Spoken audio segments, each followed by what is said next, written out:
Now, I'm just back in from a couple of back-to-back appointments where I've been helping people with where their properties sit in the current market. Now, this is where people are looking to move, or they're thinking of consolidating, and they want to get an idea for their planning of the current value of their property. If this is something you're thinking about, just be really careful in looking for an estimate. Be careful about relying on RVs or property website estimates or any agent guesswork around this sort of thing. There are some real traps and pitfalls you want to avoid, and there is certainly information that you need to take with a big grain of salt. So when we started in real estate some 13, 14 years ago, people were literally obsessed about RVs. That's rateable values. These days they've been rebranded to be capital values or CVs, but you just couldn't have a conversation then without the RV coming up. People would work out a percentage above or below, and they would tell you what they wanted to achieve at sale or what they wanted to offer or pay for a property and rationalise it with this RV conversation. Now, RVs were never a good predictor of sale price, but they really went out of vogue in about 2016, and that was around the time that prices in Wellington shot up by so much and so rapidly that people could see that RVs were a nonsense as a guide, and they were quite ridiculous. They were so far below what the prices actually were, and it just went quiet. People stopped talking about them. In recent years, what's become available is a number of websites where you can get online estimates, and this is where you can plug in a property address and it will spit out an estimated value. Now, it's quick, it's easy, it seems all scientific-like, and in that way it's probably quite seductive. I think people have moved off RVs and moved over to this, but it's really, really important to understand its limitation and be really cautious with it and take a grain of salt, because what it is it's basically based on formulas, a formula and aggregate price data, okay? So basically it's a line of best fit through a set of property prices, and then based on some inputs it's saying here's an estimated value.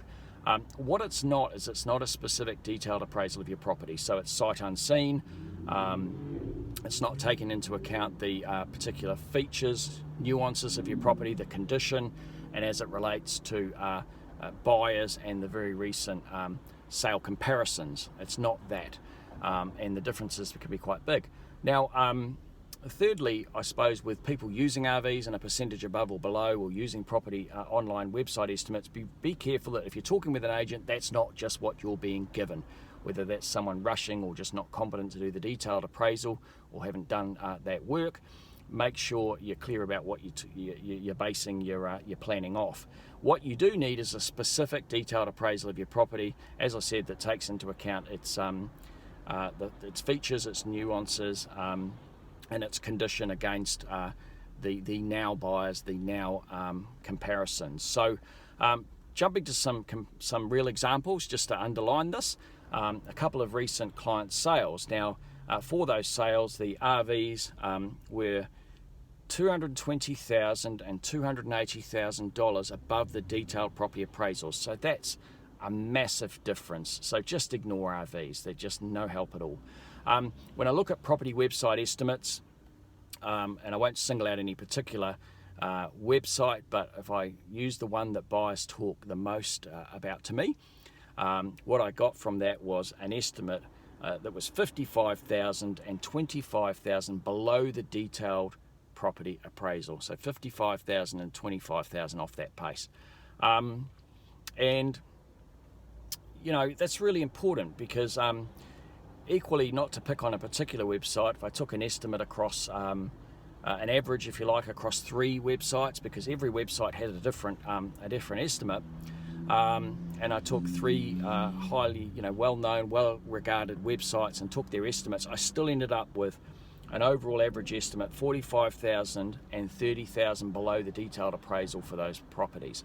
Now, this is really important because if you're using that information to for prices or to do deals or to make decisions, then your potential for being out and out by a lot and your potential for loss is quite great. And it's just important that you know that and take a lot of salt with it when you're looking at it.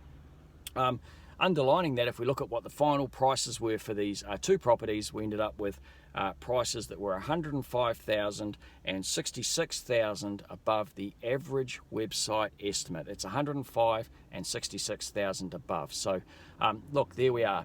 So there is a link at the bottom of the video to an article that gets into the process of doing those detailed property appraisals. So if you've got some sales data, it gives you a guide of what to look for and how to do it.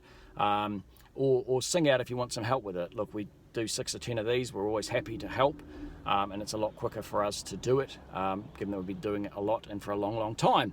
Hope that helps. Look forward to talking to you again when property is relevant for you. Cheers.